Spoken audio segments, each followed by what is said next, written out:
And since I've changed the law, what's happened? I've changed it in a way that now you're in a situation where there are 40% fewer people coming across the border illegally. That's better than when he left office. And I'm going to continue to move until we get the total ban on the total initiative relative to what we're going to do with more Border Patrol and more asylum officers. President Trump? I really don't know what he said at the end of that sentence. I don't think he knows what he said either. Look, we had the safest border in the history of our country. That $2 trillion tax cut benefited the very wealthy. What I'm going to do is fix the tax system. For example, we have 1,000 trillionaires in America. Billionaires in America. And what's happening? They're in a situation where they, in fact, pay 8.2% in taxes. If they just paid 24%, 25%, either one of those numbers, they'd raise $500 billion, I should say, in a 10-year period. We'd be able to wipe out his debt. We'd be able to help make sure that all those things we need to do, child care, elder care, making sure that we continue to strengthen our health care system, making sure that we're able to make every single solitary person eligible for what I've been able to do with the COVID, with dealing with everything we have to do with, look, if we finally beat Medicare. Thank you, President Biden. President Trump?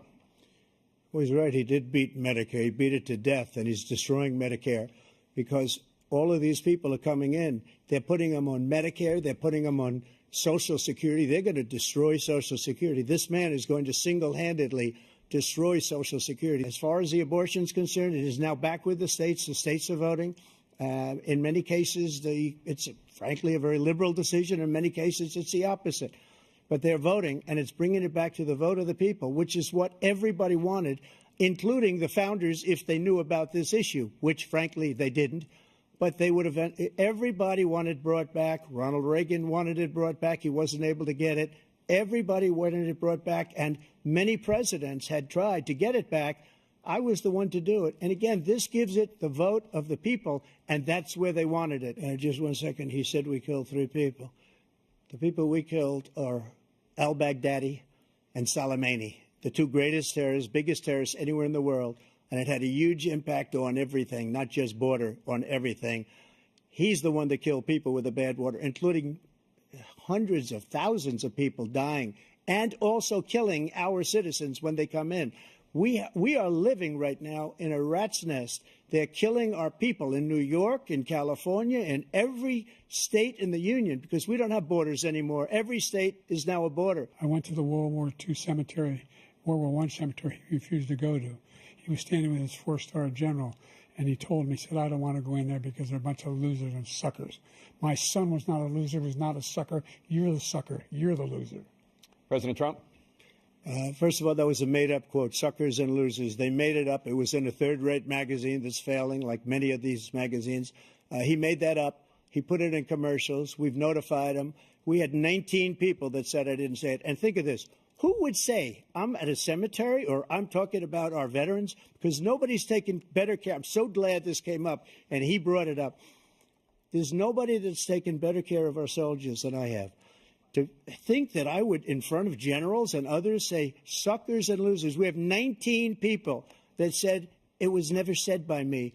It was made up by him, just like Russia was made up, just like the 51 intelligence agents are made up, just like the new thing with the 16 economists are talking. It's the same thing. 51 intelligence agents said that the laptop was Russia disinformation. It wasn't. That came from his son, Hunter.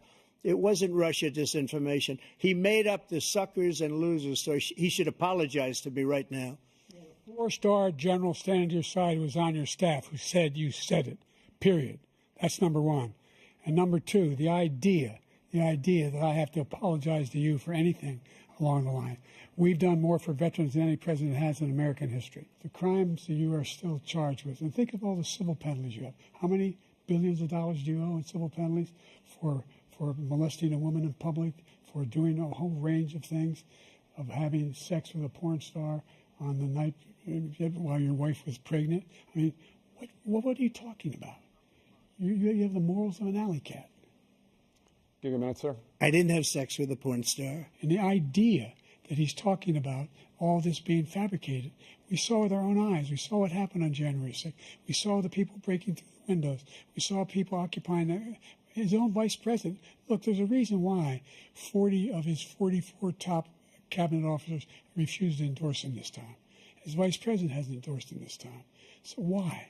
Why? They know him well. They serve with him. Why are they not endorsing him? And by the way, with regard to prescription drugs, one company agreed that they would reduce the price to $35, which I was calling for, one, voluntarily. I made sure every company in the world, every pharmaceutical company, cannot have to pay. Thank you. And by the way, those 15 Nobel laureates he talked about being phony, those 15 Nobel laureates, economists, they all said that if Trump is reelected, we're likely to have a recession and inflation is going to increasingly go up. And by the way, worst president in history, 159 presidential scholars voted him the worst president in the history of the United States of America. What do you say to voters who have concerns about your capabilities to serve? Well, I took 2 tests, cognitive tests. I aced them, both of them, as you know. We made it public. He took none. I'd like to see him take one, just one, a real easy one. Like go through the first 5 questions. He couldn't do it. But I took 2 cognitive tests. I took physical exams every year. And, you know, we knock on wood wherever we may have wood, that I'm in very good health. I just won 2 club championships, not even senior, 2 regular club championships. To do that, you have to be quite smart, and you have to be able to hit the ball a long way. And I do it. He doesn't do it. He can't hit a ball 50 yards. He challenged me to a golf match. He can't hit a ball 50 yards. I think I'm in very good shape. I feel that I'm as in good a shape as I was 25, 30 years ago. Actually, I'm probably a little bit lighter, but I'm in as good a shape as I was years ago. I feel very good. I feel the same. But I was willing to take a cognitive test. And you know what? If I didn't do well, I aced them. Look, I'd be happy to have a driving contest with him. I got my handicap, which when I was vice president, down to a 6. But by the way, I told you before, I'm happy to play golf if you carry your own bag. Think you can do it? That's the biggest lie. He's a 6 handicap of all. I was at 8 handicap. Yeah. 8. But I have, you know how many? I've seen you swing. I know you swing. Okay, let's not act like children. President Trump, we're going to 21 turn. Let's not act like children. Let's see what your numbers are when this election is over. Let's see. You're a whiner. When you lost the first time, you continued. You appealed and appealed to courts all across the country. Not one single court in America said any of your claims had any merit, state or local. None. But you continue to provoke this lie about somehow there's all this misrepresentation, all this stealing. There is no evidence of that at all. And I tell you what, I doubt whether you'll accept it because you're such a whiner.